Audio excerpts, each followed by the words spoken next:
Buddha's teaching, why right livelihood is essential. We're often impatient with the practice. We want to go straight to insight, straight to the solution of all our problems, so we can then go back home and get on with the rest of our lives. But you first have to put the mind in good shape before you can gain any insight, and that takes time. You have to feed it well. That's what concentration is all about. As the Buddha once said, if you don't have the pleasure and rapture that can come from at least the first jhana, you're always going to be tempted by sensuality. Even if you understand the drawbacks of sensual pleasures and sensual desires, if you don't have this alternative way of finding happiness, you're going to go back to your old ways. No matter how much Dhamma you may have read or how precise your understanding of the intricacies of the Buddha's teachings, when the time comes to feed, you're going to go back and feed on the same old roadkill you've been feeding on all your life. It's like Ajahn Chah's simile. Westerners, he once said, are like vultures. When they fly very high, but when they eat low. That's one of those quotes you don't normally see in books about Ajahn Chah, but it hits home. We in the West tend to overlook our need for the groundwork provided by concentration. The Buddha himself compared the happiness, pleasure, and equanimity that come from concentration to food. His image was of a fortress at the edge of a frontier, with different qualities in the path corresponding to different aspects of the fortress. There's discernment, which is like a slippery wall that the enemy can't climb up. Learning is like a range of weapons to fight off the enemy. Mindfulness is like the gatekeeper who remembers who to let in and who not to let in. And jhana, he said, is like stores of food.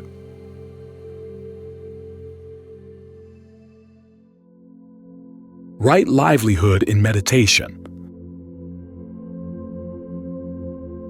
The first jhana is like water and grass. When you work up to the fourth jhana, you've got honey, butter, and ghee. These are ways of nourishing the mind and providing for its right livelihood. Even if you're not gaining any higher levels of insight, at least you're finding pleasure in a blameless place. This qualifies as right livelihood in the path. The greater the pleasure, the greater the sense of well-being and stability you can develop from within, then the lighter your karmic footprint on the rest of the world, and the less harm you're causing as you search for your livelihood, both physical and mental. So, as you're practicing concentration, you're developing several factors of the path at once. There's right resolve, the resolve to renounce sensuality, to find a pleasure that's not involved with sensual passion. Right mindfulness, which is the theme of right concentration, and right livelihood, looking after your needs in a skillful way. Right livelihood is the poor stepsister of the Eightfold path. It's the factor that the Buddha hardly defines at all. He simply says that the disciple of the noble ones avoids wrong livelihood and makes his or her living through right livelihood, which doesn't tell you much. Part of this may have been simply a question of etiquette. There's only one passage in the canon where the Buddha clearly comes out with a general statement condemning certain trades as wrong livelihood.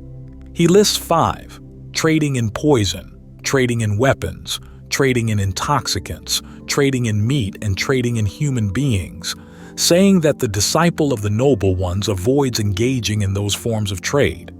You don't set yourself up with a shop to sell alcohol, poison, weapons, meat, or slaves. But otherwise, the Buddha is very circumspect when talking about other people's occupations. There are 2 cases where people of questionable professions come to him.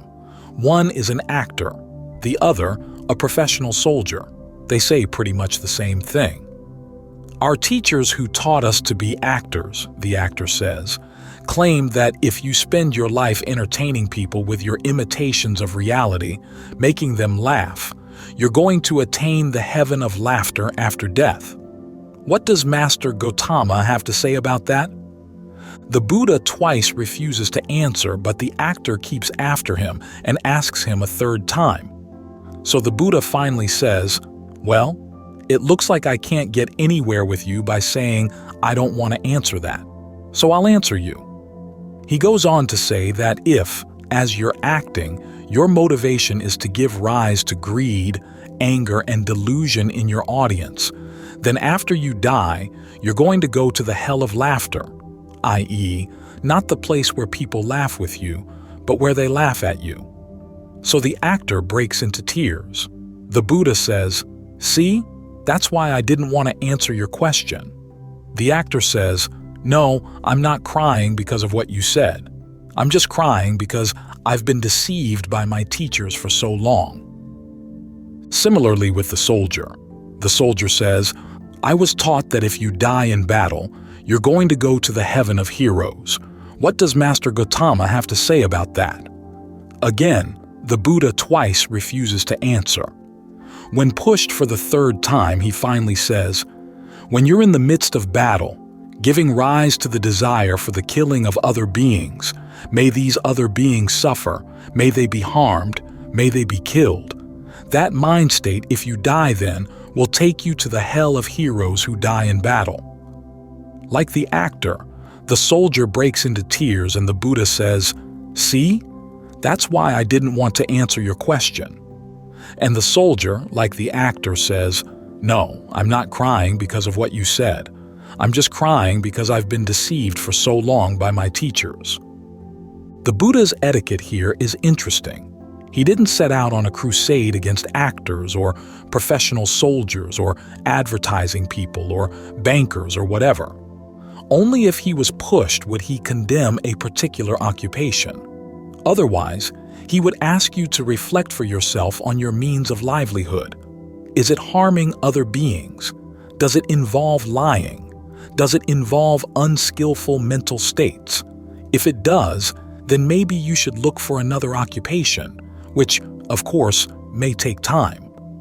This may have been one of the reasons why the Buddha observed his etiquette, because a lot of people are stuck in their occupation. It's going to take a while for them to disentangle themselves if they realize that their means of livelihood is unskillful.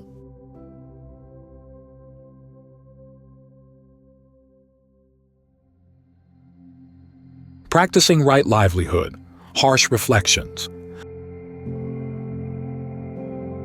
But there's another side to right livelihood, and that's looking at your attitude toward what you consume. This is one of the reasons why we have that chant every evening, looking back on our use of the requisites during the day. Why did you use the requisites? Actually, that chant is for when you didn't reflect while you were using the requisites. Ideally, you should reflect while you're eating. Why are you eating now? When you put on your clothes, why are you putting these clothes on? When you fix up your house or your hut, why are you fixing it up in this way? When you take medicine, why are you taking this particular medicine now? What's your motivation? The chant reminds you of the ideal motivation. Wear clothing to protect yourself from the elements to cover up the parts of body that cause shame. Take food not to put on bulk, not for the fun or the flavor of it. After all, those who provided the food that you're eating, the farmers who worked, the animals who gave up their lives, didn't provide it in fun. You take the food simply so that you can continue practicing, so that you can eliminate hunger pains and yet at the same time not overstuff yourself until there's the discomfort that comes from eating too much. You're not eating just for the flavor of the food. You're eating for the nourishment of the body, so that you can practice in ease. Your use of shelter should simply be to protect yourself from the elements and to provide a place where you can be quiet, find some privacy, so you can practice. And as for medicine, you use it to eliminate pain and to maintain freedom from disease. That's all. When you think about these things, it forces you to look at the ripples you send out when you choose what to eat, what to wear, where to live. What is your impact on the world?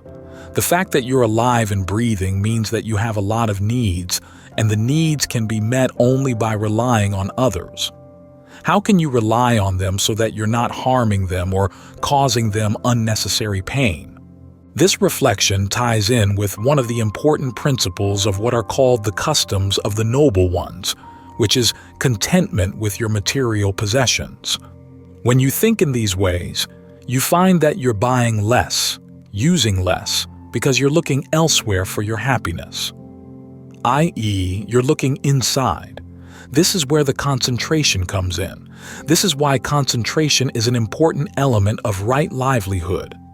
It provides you with the honey, the butter, the grain, and the other foods you need for the mind's true happiness deep down inside. At the same time, this happiness provides you with a good foundation for the insights that are going to come as you start looking at the various ways in which you keep on taking birth. Because, again, the fact you're taking birth keeps placing a burden on other beings, a burden on the world. The insights you're going to need to stop that process can be pretty harsh. As the Buddha said, when you take food, think about the story of the couple who were going across the desert with a baby, their only child. They got more than halfway across the desert and ran totally out of food. They realized that if they didn't eat anything, all three of them would die. So they decided to kill their child and make jerky out of him, baby jerky. That way at least two of them would survive, and then they could start a family again when they got to the other side of the desert. Now, the Buddha asked, what would be their attitude toward the baby jerky while they were eating it? Would they be eating it for fun? No, they'd be thinking with sorrow of what they had to do in this horrible circumstance.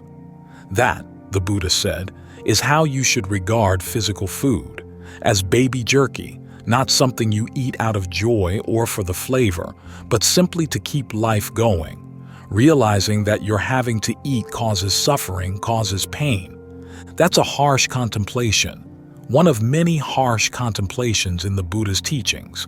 The only way the mind can stand up to that kind of contemplation is if you've got the strong sense of well-being that comes from nourishing the mind with right concentration.